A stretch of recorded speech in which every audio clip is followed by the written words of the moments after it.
अहिंसा तीर्थ प्रणेता, अहिंसा तीर्थ प्रणेता, जय जय हो भारत गौरव राष्ट्र संत प्रमुख सागर। स्वर्णिम स्वर्ण जयंती का अवसर ये महान है, मिलकर हम मनाएंगे गुरुवर देश की शान है। प्रमुख सागर जय हो गुरुवर, प्रमुख सागर जय हो गुरुवर।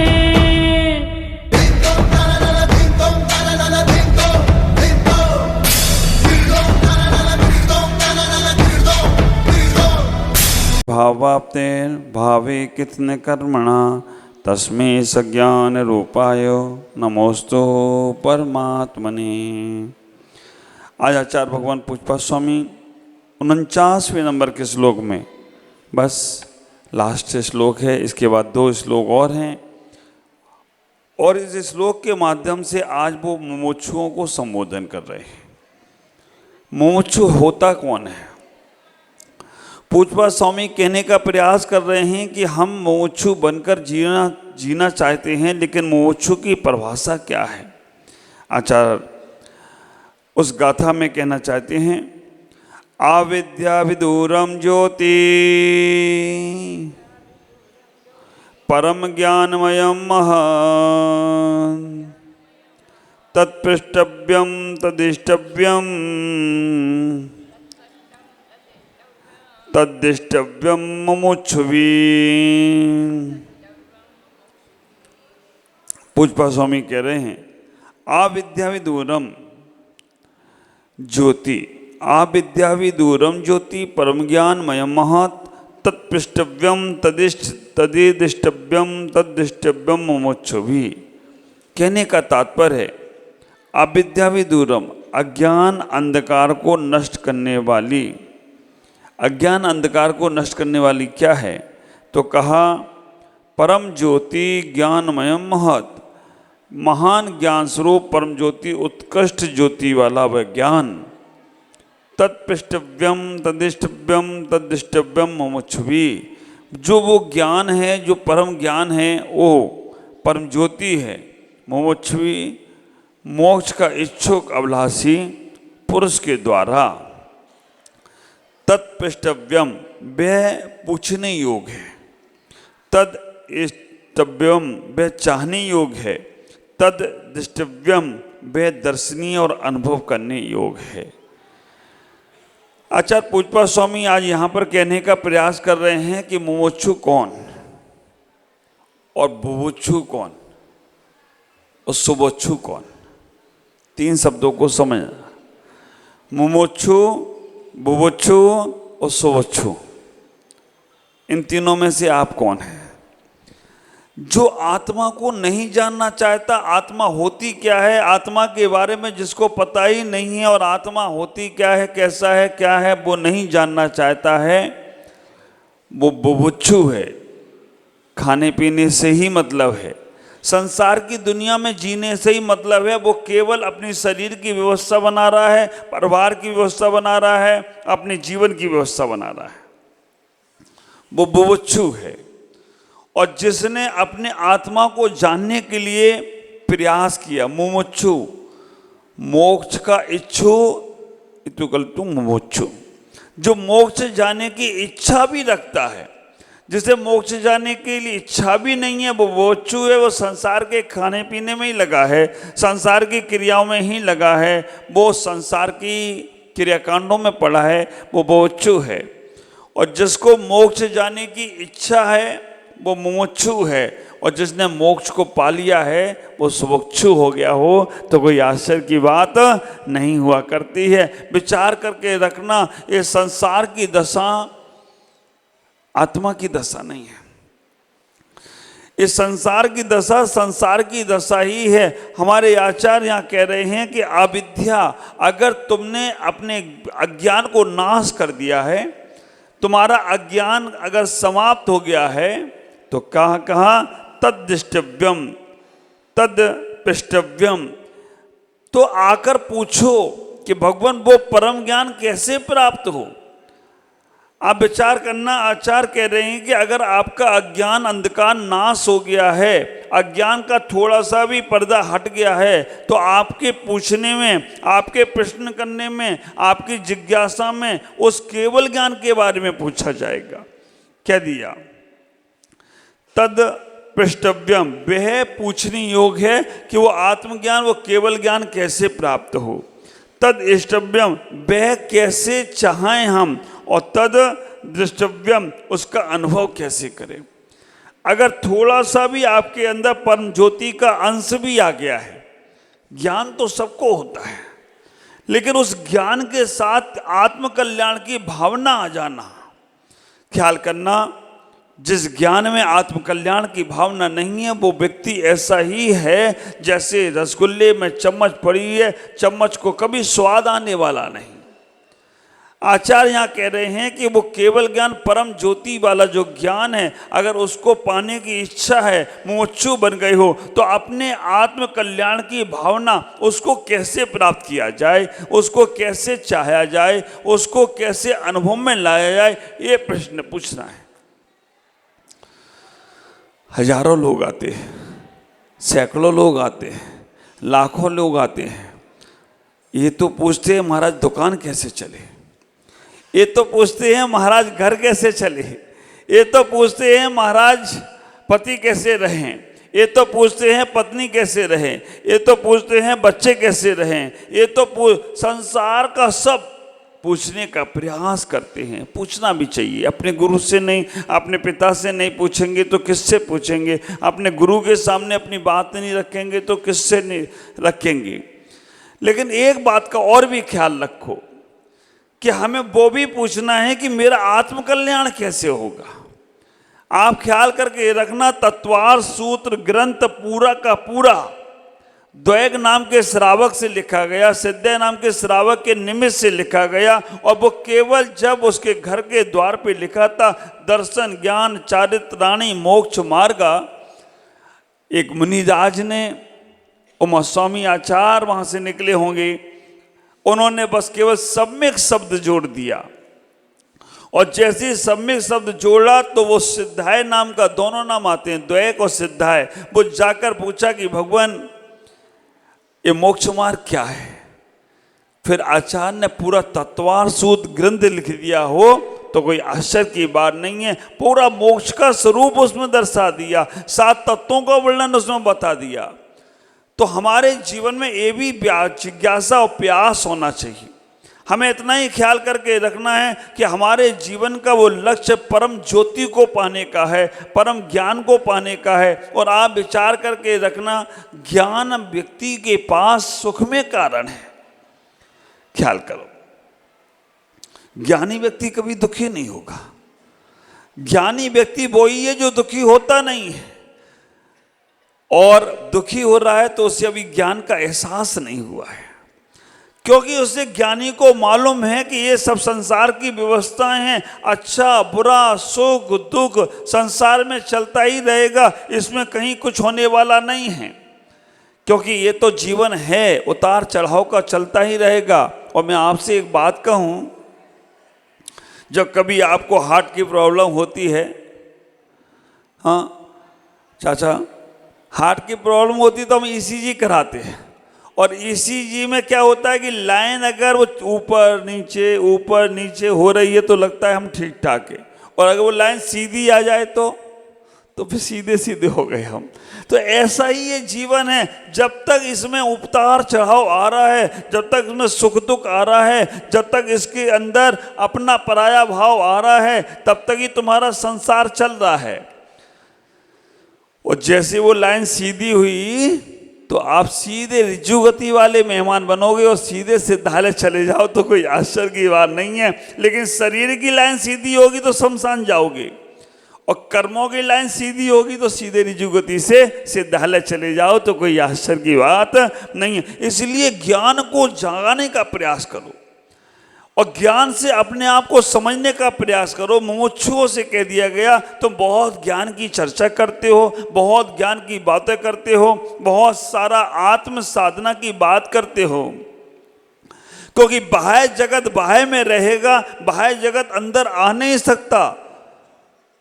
कोई भी व्यक्ति, आप विचार करके रखना, आर्टिफिशियल सांस भी है ना, वो भी तुम्हारी ऑक्सीजन से बाहर से आ रही है, लेकिन उसे हटा दिया जाए ना तो ज़्यादा देर नहीं जी पाओगे। आप ख्याल करके रखना, थोड़ा सा भी सांस की प्रॉब्लम हो जाए तो आर्टिफिशियल ऑक्सीजन दी जाती है, लेकिन वो जब तक दे रहे हो तभी तक है। और भगवान ने नेचुरल आपको सब कुछ देकर भेजा है, उसका सदुपयोग करने के लिए कहा। जो लोग उस श्वासों का सदुपयोग नहीं करते हैं, उन्हें बाद में आर्टिफिशियल सांसों का सदुपयोग करना पड़ता है, और उनका उपयोग करने के बाद में वो बस जैसे ही डॉक्टर बोल देता है, जब तक ये ऑक्सीजन लगा है तब तक ये चल रहे हैं, और ऑक्सीजन हटाया तो गए काम से। कहीं कहीं ऐसा भी होता है, आदमी चला गया लेकिन ऑक्सीजन नहीं हटाते, हॉस्पिटल में लगा के रखते हैं, क्योंकि जब तक ये रहेगा तब तक बिल बनता रहेगा, और उसको हवा आती रहती है, उसके शरीर में चलता रहता है। ऐसा जीवन नहीं जीना है, हमको अपने जीवन को सार्थक करना है तो अंदर ज्ञान की प्राप्ति करो एक बार। संसार को हम नहीं बदल सकते, संसार बदलने योग भी नहीं है, क्योंकि उसी का नाम तो संसार है जो बदलेगा नहीं। बदल सकते हो आप अपने आप को, बदल सकते हो आप अपने कर्म की प्रकृति को, बदल सकते हो आप अपने जीवन को। और आप विचार करके रखना, जो भाव अगर आ गया आपके अंदर कि मुझे बदलना है, तो फिर कोई रोक नहीं सकता। अगर थोड़ा सा आपके मन में आ जाए, जब तक तुम्हारे मन में नहीं है तब तक मेरे क्या साक्षात तीर्थंकर के भी उपदेश होते रहे, और आदिनाथ के समय पर उपदेश होते रहे, वो मारीची बदला नहीं तो बदला ही नहीं। आप विचार करके रखना, तीर्थंकर का पोता होने के बाद भी नहीं बदला। तीर्थंकर ने उपदेश सब जीवों के लिए दिया था, करुणा में उपदेश दिया था, प्रेम वात्सल का उपदेश दिया था, सम्मित का उपदेश दिया था, लेकिन वो मारीची का ऐसा योग था कि दुरुपयोग कर लिया उसने अपने ज्ञान का, और अपने जीवन को समाप्त कर दिया। देते रहे वो उपदेश, मारीची बदला नहीं तो बदला नहीं। इसी प्रकार से हमारे अंदर बदलाव का भाव खुद लाना है, बदला का भाव मत लाओ। बदले का भाव अनंत अनंत जन्म तक तुम्हें संसार में भटकाएगा, अनंत अनंत जन्म तक तुम्हें संसार में रुलाएगा, और बदलाव का भाव तुम्हारे जीवन में बदलता ही तुम्हारे जीवन को पार लगा देगा। शरीर को बदला, वहां से यहां तक आ गई, परिणामों को बदलो, यहां से वहां तक पहुंच जाओ तो कोई आश्चर्य की बात नहीं है। ख्याल करके रखना, शरीर को बदलते हैं, साधु संत शरीर की स्थिति को बदलते हैं तो वहां से यहां तक आ जाते हैं, और परिणामों को भी बदल दें तो कहां से कहां तक चले जाएंगे।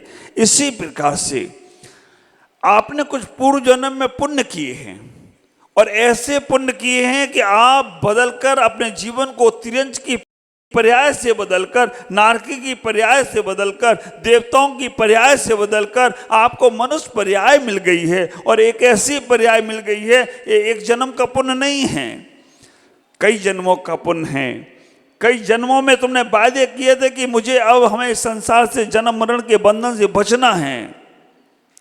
कोहिनूर हीरा मिल गया, दुर्लभ लही जो चिंतामणि, त्यो पर्याय लही त्रस्तणी, लट पीपिल अल आद शरीर, धर धर मरियो सही बहुपीर।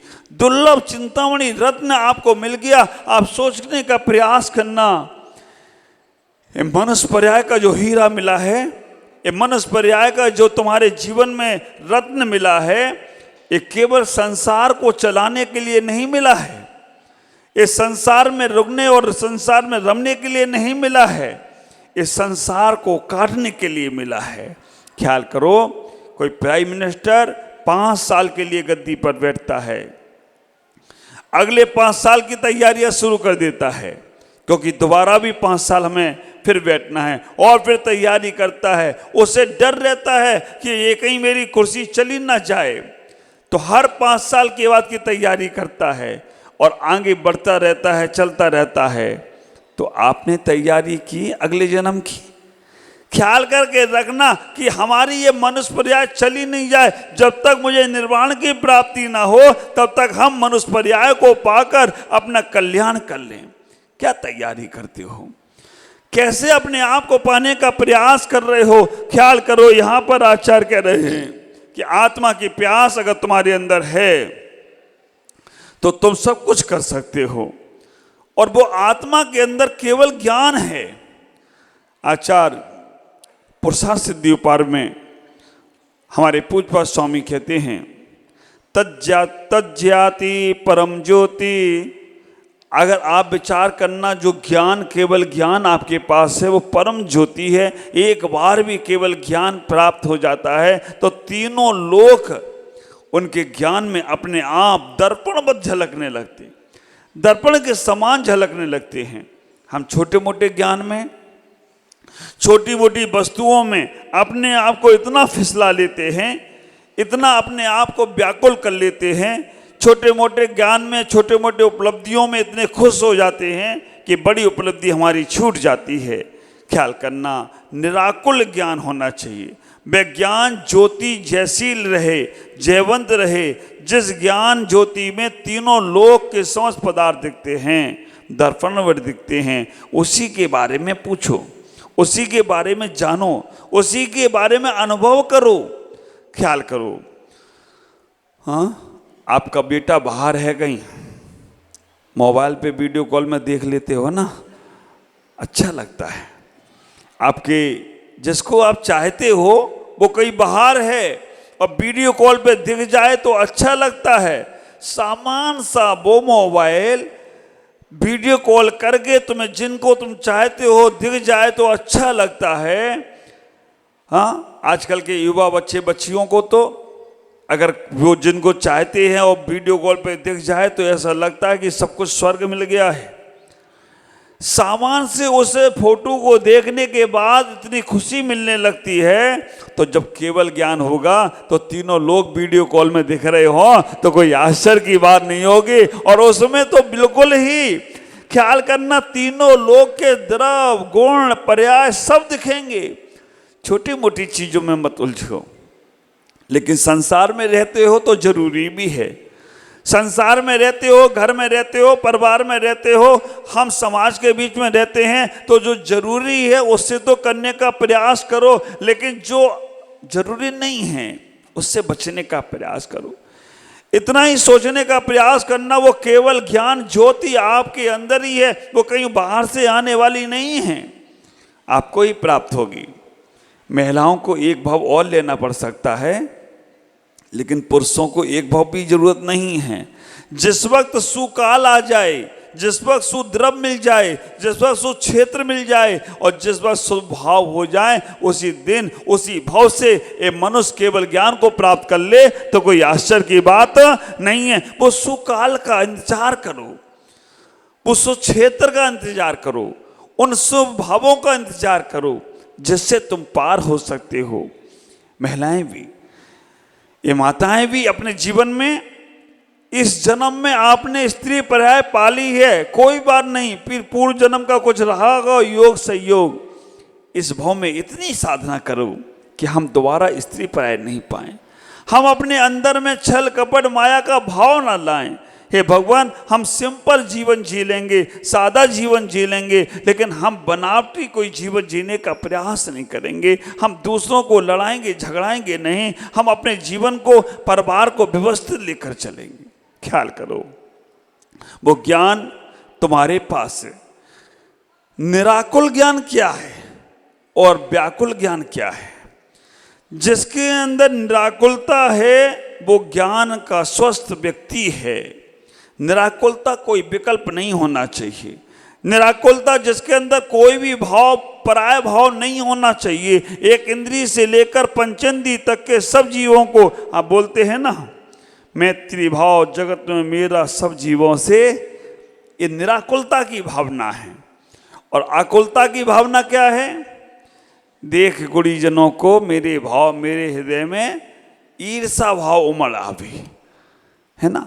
ये आकुलता व्याकुलता है, कोई अच्छा चीज है, अच्छे लोग हैं, उनकी तारीफ नहीं कर पा रहे हो, अच्छे कार्य को आप प्रशंसा नहीं कर पा रहे हो, अच्छे संयम को आप स्वीकार नहीं कर पा रहे हो, आकुलता व्याकुलता में लगे हो। व्याकुल ज्ञान क्या है? राग द्वेष मोह का, विषय कामनाओं का, भोगों का जो तुम्हें नॉलेज ज्ञान हो रहा है ना, ये सब व्याकुल ज्ञान है। और व्याकुल ज्ञान रहेगा तब तक तुम संसार में रहोगे। आज इतना ही कहूँगा। परम ज्योति के बारे में पूछो, किसी भी साधु के पास जाओ। संसार के बारे में तो पूछना कि महाराज हम संसार में हैं, लेकिन इस संसार से पार कैसे हों, उसका भी उपाय बताओ। इस संसार से कैसे बचें, उसके भी आज हमें आज्ञा करो भगवान कि कैसे बचें। और मैं हमेशा एक बात कहता हूँ, अनुकूल को ना छोड़ पाओ तो कोई बात नहीं, प्रतिकूल को तो छोड़ो। हम उन पदार्थों को ना छोड़ पाए जिनके बिना मेरा काम नहीं चलता, लेकिन जिनसे कोई लेना देना नहीं, उनको तो त्याग कर दो, तो भी तुम्हारा कल्याण हो। तो कोई आश्चर्य की बात नहीं है। उस सम्यक ज्ञान को प्राप्त करें, उस सम्यक ज्ञान को जगाएं, उस सम्यक ज्ञान से अपने आप को पाएं, तभी तुम्हारा कल्याण होगा। इन्हीं पुण्य भावनाओं के साथ मैं अपनी वाणी को विराम दूंगा। ओम नमः। जय गुरुदेव।